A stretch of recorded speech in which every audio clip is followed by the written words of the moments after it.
Hey up everybody, Magpie Gaming here. If you are new to the channel, please do consider subscribing and pressing the bell icon down in the corner to be informed of my latest videos.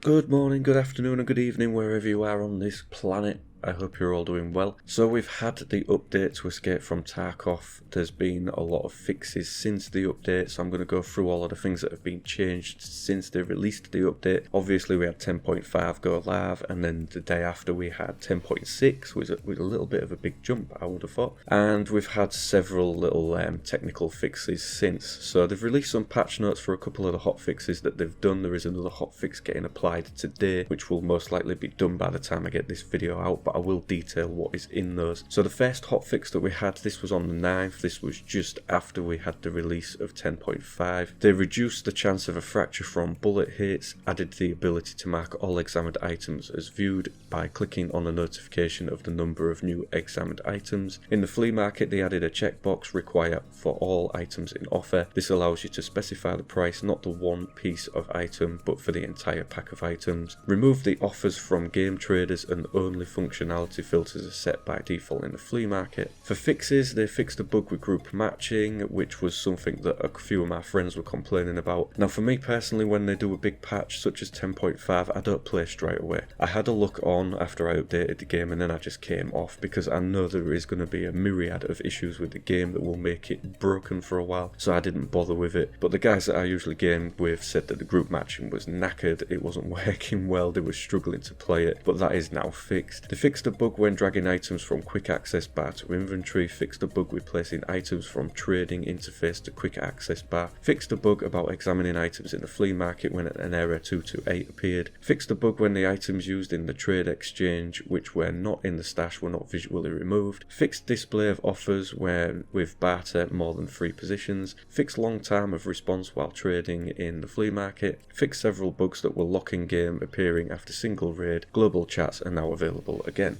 And then for today's hotfix, they have fixed a bug of the throw away button when you could throw away more items than needed. One of the invisible player bugs has been fixed. Fixed a bug with an incorrect search by an offer ID in the flea market. Fixed a bug in which an item that was exchanged at the flea market visually remained in the stash. And fixed a bug of the flea market interface in which the item sorting page remained after being reset. Various fixes of the flea market interface have been added. The speed of AI response when bullet hits AI or near it has been adjusted. So there's a lot of fixes to the flea market, and I think everybody expected that anyway. The flea market is a massive thing to be added to this game, and it's going to be a long while I think before it's running perfect, or it's running to close to the vision that Escape from Tarkov have for the game. But for me, I think it's a brilliant addition to the game. There's a lot of people moaning about it, and their concerns about it are unfounded, but for me, I think it's a great addition. You know, you get that first task off the therapist and you've got to find, you've got to hand over 5 Salewa medical kits. You can just go to the market and buy them now. You don't need to spend 2, 3, 4 hours raiding to try and find these things. You can just buy them, hand them in, and that's your first task done. It's as simple as that. You get the one where you've got to hand over the white armor vests. Just go to the market and buy them. Yeah, the prices might be extortionate, but that's the trade-off. Do you want to spend hours raiding for them, or do you want to spend a ridiculous amount of money just buying them and getting the task done and out of the way? This is going to be the trade-off now between using the market and raiding within the game. But what I've found as well is that quest items such as those, if you find them, you can sell them for ridiculous prices as well. Car batteries, I sold 2 car batteries yesterday. One I sold for 50,000. The next one the prices had gone up and I sold it for 80,000. So today, power supplies have been selling those for 16,000.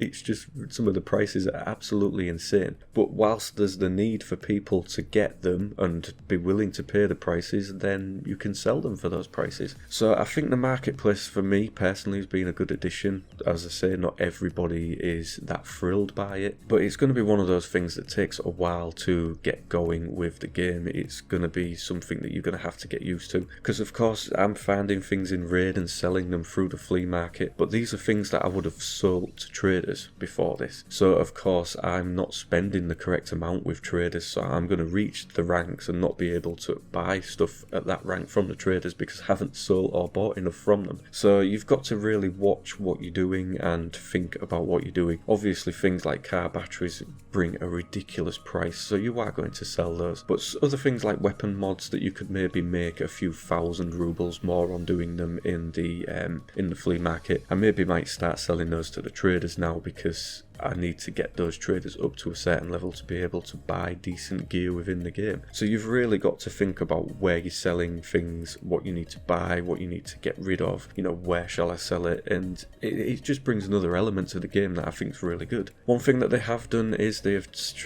changed the refresh for the traders to 3 hours. Now I think previous to this for some traders it was something like 30-40 minutes, and one of the reasons they've done this is because people were waiting for Fence to refresh. They were buying stuff from Fence really cheap and then flogging it in the flea market for extortionate amounts of money. Now that will still be happening because obviously it's refreshing every 3 hours, so people will be waiting and grabbing stuff. But this is something for Escape from Tarkov to tackle themselves. They need to work out the best way to do this. A lot of people wasn't happy that they changed the refresh rate, felt like they were being forced to use the flea market to buy things, and yeah, that's kind of the way it's going at the moment, but they will work it out eventually how to do this best. But it's an economy driven game now, so it's just one of those things. It's all about risk and reward, and as I say, you've got to choose where best to get your things from. Other issues with the patch, the scavs were absolutely OP to begin with. I think they've been dialed back a little bit now, but I hope that they don't dial them back too far to how they was before, because one thing that I noticed whilst playing on Sunday night was that the scavs acted a lot better.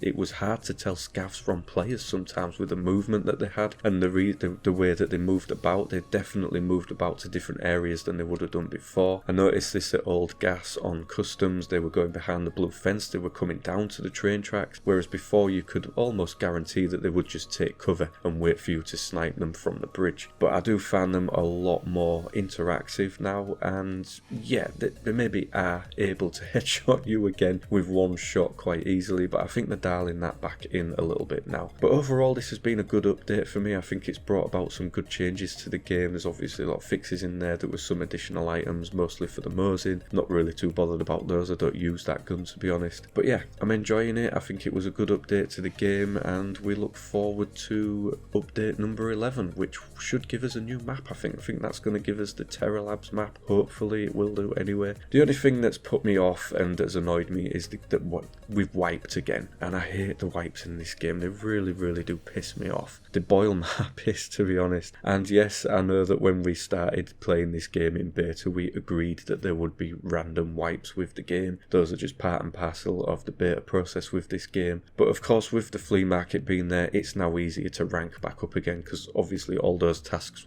that require you to hand items in, you can now just buy them in the flea market, providing you have the money. So it's kind of, you know, good in one way and bad in another. So, but hopefully we'll get to a point where there won't be any more wipes. Hopefully we might get to a point where this game actually releases someday. But for now, I'm enjoying it. I think there was some good changes, and as always, ladies and gentlemen, let me know down in the comment section what you think about this update. Do you think it's been a good one? Do you think there were things that they could have done differently? Let me know in the comments section. I reply to all comments, and as always, thank you very much for watching and listening. Don't forget to like, share and subscribe, and I will catch you in the next video. Take care.